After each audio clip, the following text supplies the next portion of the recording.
Alright, last night on Amazon Prime Video, I watched with commercials Blade Runner 2049. Recently added, but there is a caveat. It's not really on Amazon Prime Video. You can watch this free just because it's kind of sponsored by Internet Movie Database. So it's ad-supported no matter how. And that is a bit jarring because that makes your experience 3 hours plus. This movie's a little too long. Honestly, there are themes that were explored better in smaller sci-fi movies that people aren't aware of. And overall, I think this movie kinda sucks.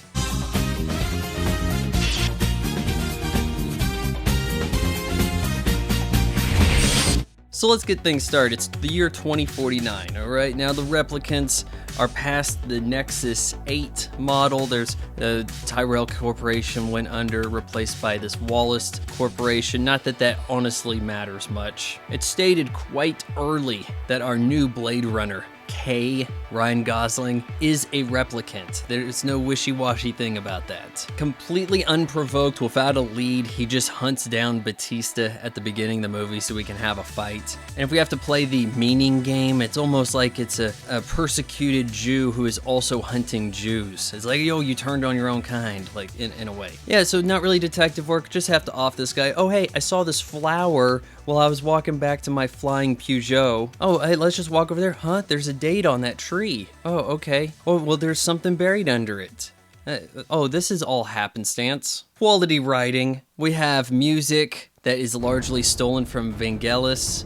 Not that we could get him to return to make new music. Let's get Hans Zimmer to slow everything down. But it'll sound familiar, which I can't really knock too much. Music should sound alike between movies within the same franchise. It just kind of seems like you're ripping off all of the previous guys' music. Oh, we're going to have a lot of throwaway lines so that fans of the original, oh hey, the prodigal son returns, the prodigal cereal returns. Let's start the movie with a shot of an eye. We're not going to tell anybody who it is, why that's important, but it happened in the first movie. Looking into devices, yeah, we got to have our detective work, like, when he examined the photograph. Oh, well, now we're going to look for DNA code. We learn that the bones buried underneath the tree have a serial mark. What? That's impossible. Is it?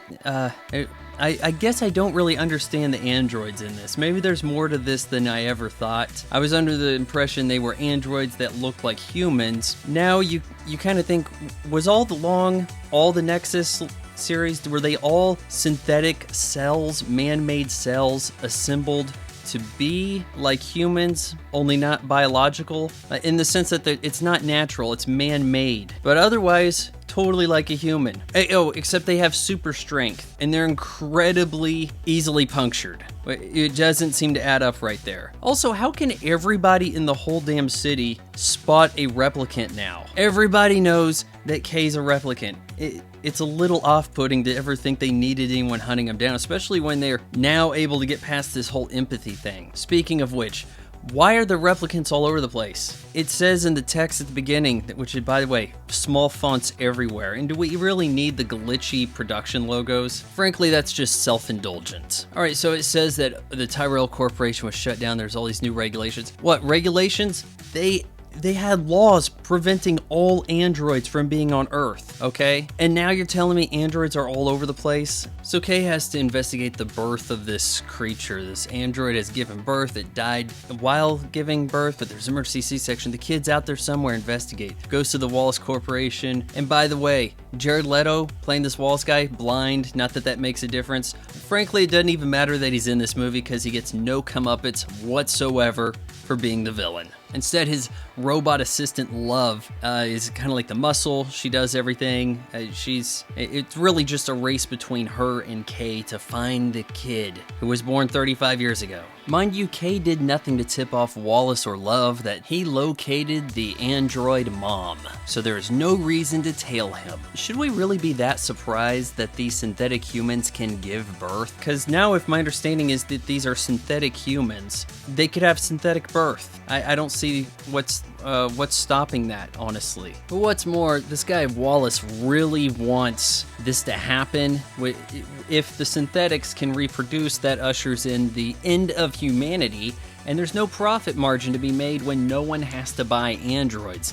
Your androids just make more for themselves.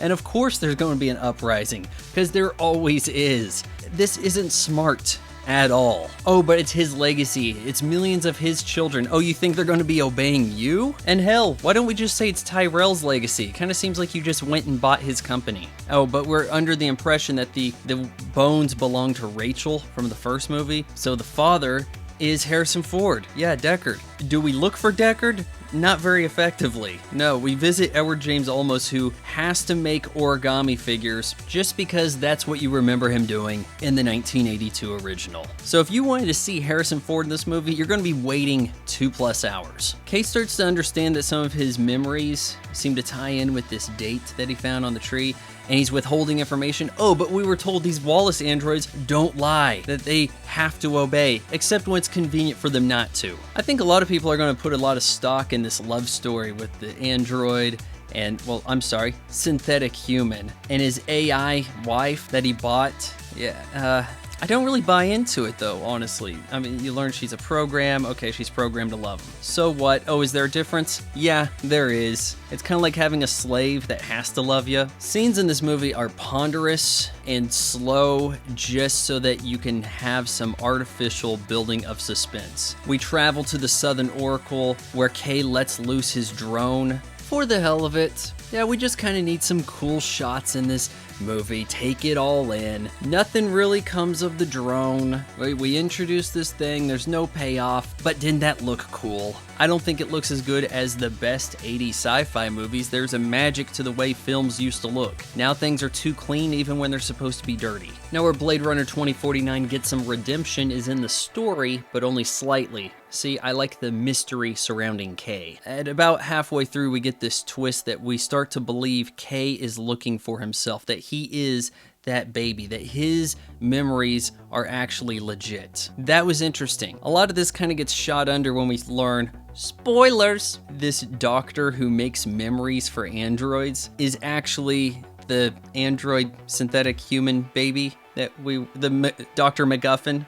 How you like that device she has that can look into your eyes while you think about something and read your mind? Yeah, with that kind of amazing, I'm sorry, not sci-fi, but just straight fantasy tech. Why is the world such a terrible place in this movie? I mean, they even at one point say, oh hey, that wood horse you found? Yeah, that's real wood, you're rich. There was a shitload of trees at the end of Blade Runner, and yeah, that came to theaters in 1982, so it's canon. The Dr. MacGuffin twist does hurt Kay's journey. Okay, he's not Neo, the one, but he is the one who's going to help save the day. Still, in that regard, it's a better storyline than I frankly anticipated out of this movie. Negative criticism of this movie seems to center around the treatment of women. You buy them, they're exploited, they're violently killed. Yeah, it seems a little unfair. Sure, there are some guys who get it pretty bad too, but it definitely seems like we're lingering in on the female torture. Oh, and when I'm supposed to lose my mind over CGI Sean Young. Oh, it looks so lifelike. Not really.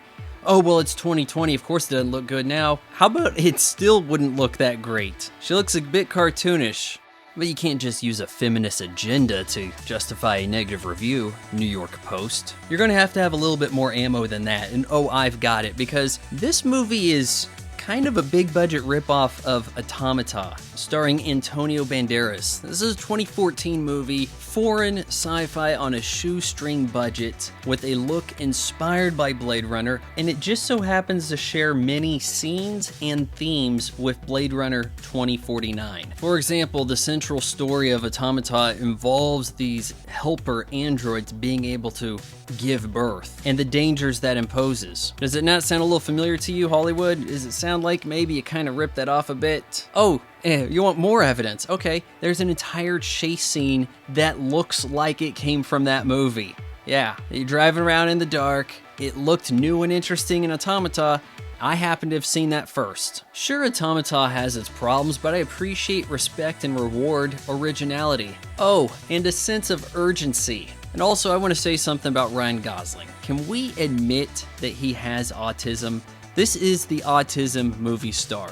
Ryan Gosling is simply present in movies. He's an actor in the sense that his body reflects light back to the camera. I don't think we have a more charisma-lacking leading man in Hollywood. So if you're writing a movie where the lead actor just looks at things, Ryan is your guy. I give Blade Runner 2049 2.5 out of 4 stars. So we're at the part of the video where I have to beg you to hit the subscribe button and ring that bell, because subscribe doesn't really account to anything other than YouTube might someday send me a plaque.